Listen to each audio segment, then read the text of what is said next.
Movie के शुरू में हमें दो सांप दिखाए जाते हैं। एक होता है सफ़ेद कलर का सांप और एक होता है ग्रीन कलर का सांप। दोनों सांप आपस में बहनें होती हैं।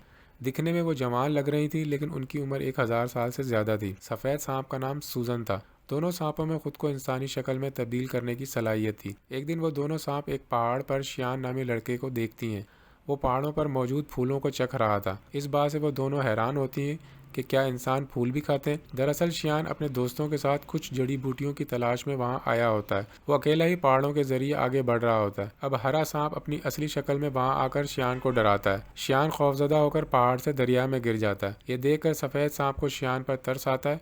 वो इस बात के लिए बुरा महसूस करती है। वो खुद को इंसान के रूप में तब्दील करके दरिया में जाती है और शियान को अपने मुंह से सांस देती है और उसकी जान बचाती है। इसकी मदद करने के बाद, उसकी जान बचाने के बाद सूजन वहां से चली जाती है। शियान की जब आंख खुलती है तो चारों तरफ अपने दोस्तों को पाता है। वो उनसे उस लड़की के बारे में पूछता है जिसने उसकी जान बचाई थी। उसके दोस्त कहते हैं कि हमें तो यहाँ कोई लड़की नहीं मिली, ये सब तुम्हारे जहन का तस्वुर है। उसी दिन गाँव में एक मेला लगने वाला था। मंदिर का मास्टर और उसके दोस्त भी मेले में उसके साथ जा रहे थे। उन्हें शक था कि इस त्यौहार में मॉन्स्टर इंसानों को मार डालने वाले हैं। शियान उन जड़ी बूटियों के साथ उस मेले में जा रहा होता है, इसलिए वह मंदिर के मास्टर और उनके साथी को भी अपने साथ कश्ती में ले जाता है। दूसरी तरफ सफ़ेद सांप यानी सूजन शियान को सांस देने के बाद, यानी उसकी मदद करने के बाद, उस लम्हे को काफ़ी मिस कर रही होती है कि किस तरह उसने अपनी सांस देकर उसकी जान बचाई। वो मुसलसल शियान के बारे में सोच रही थी। दरअसल वो उससे मोहब्बत करने लगी थी। वो अपनी बहन सब सांप से कहती है कि वो इस लड़के से मिलना चाहती है जिसकी उसने जान बचाई थी। इसलिए वो दोनों भी गाँव के उस मेले में चली जाती हैं। उसी रात मास्टर और उनका साथी भी मॉन्स्टर से मुकाबला करने के लिए पूरी तैयारी के साथ वहाँ आए हुए थे, क्योंकि वो जानते थे कि मॉन्स्टर्स किसी भी वक्त इंसानों पर हमला कर सकते हैं। ग्रीन सांप वाली लड़की मेले में मास्टर के साथी से मिलती है, क्योंकि ग्रीन सांप वाली लड़की उसे पसंद करती थी। वो उससे दोस्ती करना चाहती थी। वो कहता है कि मैं अभी आपसे बात नहीं कर सकता क्योंकि मैं यहाँ मॉन्स्टर्स को पकड़ने आया हूँ। लेकिन वो नहीं जानता था कि वो लड़की जो उसे अपना दोस्त बनाने के लिए बातें कर रही है वो भी एक मॉन्स्टर थी। लेकिन फिर ग्रीन सांप वाली लड़की शियान को देख लेती है। वो उसके पास जाती है और उसे बताती है कि उसकी बहन उससे प्यार करती है और वो उससे मिलना चाहती है। शियान कहता है कि मैं तुम्हारी बहन के बारे में नहीं जानता, और वो उसकी बहन से मिलने से इनकार कर देता है।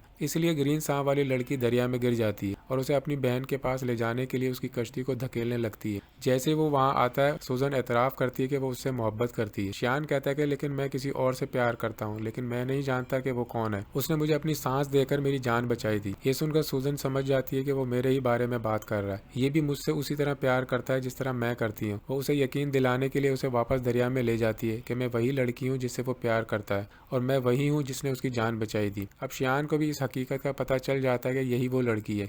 मास्टर के साथी को कुछ मॉन्स्टर नजर आते हैं। वो बहादुरी से उन मॉन्स्टर से लड़ता है। उसी दौरान एक मॉन्स्टर मास्टर के साथी को काट लेता है, इसलिए वो अपने मास्टर को मदद के लिए पुकारता है। फिर मास्टर उनसे मुकाबला करने के लिए वहाँ आता है। वो उन्हें जहन्नम में ले जाकर उन्हें जला देता है। सूजन अगले दिन शियान के घर जाती है। शियान उसे अपने घर में देखकर बहुत खुश होता है। वो एक दूसरे के साथ रहने लगते हैं और एक दिन वो शादी भी कर लेते हैं।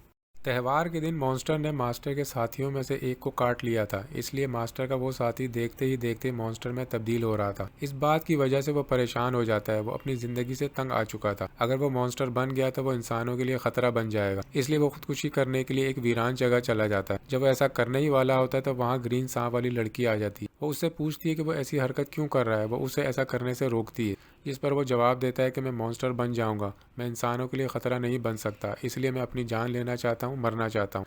यह सुनकर सब सांप वाली लड़की उसे अपनी हकीकत से आगाह कर देती है। वो अपनी सांप वाली जबान उसे दिखाती है। वो कहती है, फिक्र ना करो, अगर तुम मॉन्स्टर बन भी गए तो मैं भी तो मॉन्स्टर हूँ। उसके बाद मास्टर को गाँव जाते हुए दिखाया जाता है। उसे वहाँ मॉन्स्टर के हाथों जख्मी लोग मिलते हैं। वो लोग मुश्किल में थे और तकलीफ का सामना कर रहे थे, इसलिए शियान उनकी जान बचाने के लिए और उनकी मदद करने के लिए जड़ी बूटियां बनाता रहता था। दूसरी तरफ सूजन को मालूम था कि उन पर इन मॉन्स्टर्स ने अटैक किया है, जो बहुत ताकतवर और ख़तरनाक मॉन्स्टर हैं। इसलिए उनका इलाज सिर्फ जड़ी बूटियों से मुमकिन नहीं। इसलिए सूजन अपने शौहर की मदद और उन लोगों की जान बचाने के लिए अपनी सांस उन दवाओं में डाल देती है। सूजन के पास एक चूहा था जो उसका दोस्त था। वो सूजन से कहता है कि ये तुम क्या कर रही हो, तुम अपना सांस दे रही हो, क्या तुम्हें पता है कि ये तुम्हारी अपनी जान के लिए खतरा बन सकता है। अपनी सांस की पावर देकर तुम कमज़ोर हो जाओगी। लेकिन सूजन ने अपने शौहर और दूसरे लोगों की मदद करनी थी। जब शियान गांव के लोगों को अपनी जड़ी बूटियां पिलाता है तो वो ठीक होने लगते हैं।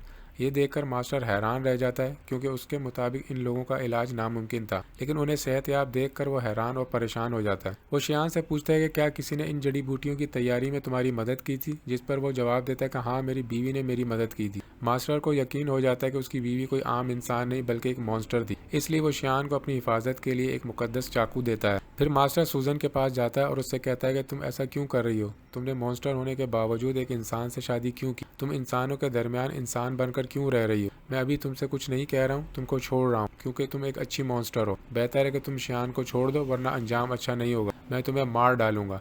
ये कहकर मास्टर चला जाता है। शियान जब रात को आता है तो अपने साथ शराब लेकर आता है और ये कोई आम शराब नहीं होती बल्कि उसमें मेडिसिन मिलाई होती है ताकि सांप के काटने से जहर ना फैले। लेकिन सूजन खुद एक सांप थी। शियान उसे भी ये शराब पीने को कहता है। उसे पीने से वो अजीब सा महसूस करने लगती है और उसकी हालत मजीद खराब होने लगती है। वो खुद को एक कमरे में बंद कर लेती है। शियान उससे पूछता है कि वो ऐसा क्यों कर रही है, क्या तुम मुझसे किसी बात पर नाराज हो। लेकिन सूजन खुद पर कंट्रोल नहीं कर पाती और सांप बन जाती। सूजन को पकड़ने के लिए मास्टर भी वहां आ जाता है। फिर इन दोनों का आमना सामना हो जाता है। फिर शियान भी उस पर उस मुकद्दस चाकू से वार करता है जो मास्टर ने दिया था। वो नहीं जानता था कि यह सफेद सांप उसकी बीवी है। चाकू लगने के बाद सूजन अपनी बहन सब सांप के पास आ जाती है। जैसा कि उस पर एक मुकद्दस चाकू से वार किया गया था, लिहाजा वह दोबारा कभी इंसानी शक्ल में तब्दील नहीं हो सकती और वह हमेशा के लिए सांप ही रहेगी। शियान मास्टर से अपनी बीवी के बारे में पूछता है कि मेरी बीवी कहाँ गई है। मास्टर कहते हैं कि दरअसल ये सफेद सांप ही तुम्हारी बीवी थी, तुमने 1000 साल पुराने सांप से शादी की थी। इस हकीकत को जान लेने के बाद वो चौंक जाता है। सूजन का फ्रेंड चूहा शियान को एक जड़ी बूटी के बारे में बताता है जिससे सूजन की जान बचाई जा सकती है, लेकिन इस जड़ी बूटी को हासिल करना अपनी जान को खतरे में डालने के बराबर, क्योंकि उस जगह पर मॉन्स्टर्स ने कब्जा कर रखा है। लेकिन उसके बावजूद शियान वहां जाता है और वहां से जड़ी बूटी हासिल कर लेता है, लेकिन शियान पर मॉन्स्टर का साया पड़ जाता है। इसलिए मास्टर के तमाम साथी मिलकर शियान को बचाने की कोशिश करते हैं। चूहा जाकर वो जड़ी बूटी सूजन को दे देता है जिससे सूजन की जान बच जाती है। अब वह दोबारा इंसानी शक्ल इख्तियार कर सकती है। जैसे ही वो सेहतयाब होती है वो मास्टर और उसके साथियों पर अटैक कर देती है, क्योंकि वो समझ रही थी कि ये लोग उसे और शियान को अलग करना चाहते हैं। सूजन किसी तरह शियान को एक जगह ले आती है। वो उससे पूछती है कि क्या तुम ठीक हो, लेकिन वो अपनी याददाश्त खो चुका था। वो अपनी बीवी सूजन को भी याद नहीं कर पा रहा था। सूजन मास्टर से पूछती है कि आपने मेरे शौहर शियान के साथ क्या किया है, क्योंकि वह मुझे भूल चुका है। थोड़ी देर बाद शियान को सब कुछ याद आ जाता है और वो बिल्कुल नॉर्मल हो जाता है। लेकिन जैसा कि सूजन एक मॉन्स्टर थी, मास्टर अपनी पावर का इस्तेमाल करते हुए एक पुराना घर बनाता है और सूजन को हमेशा के लिए उसमें कैद कर देता है। उसके लिए इस घर से निकलना नामुमकिन था, लेकिन शियान अपनी पूरी जिंदगी उस घर के बाहर बीवी के इंतजार में गुजार देता है। मास्टर का साथी भी एक मुकम्मल मॉन्स्टर बन गया था, लेकिन वो एक अच्छा मॉन्स्टर था और वो हमेशा के लिए एक मॉन्स्टर के साथ रह गया। यहीं पर यह मूवी खत्म हो जाती है।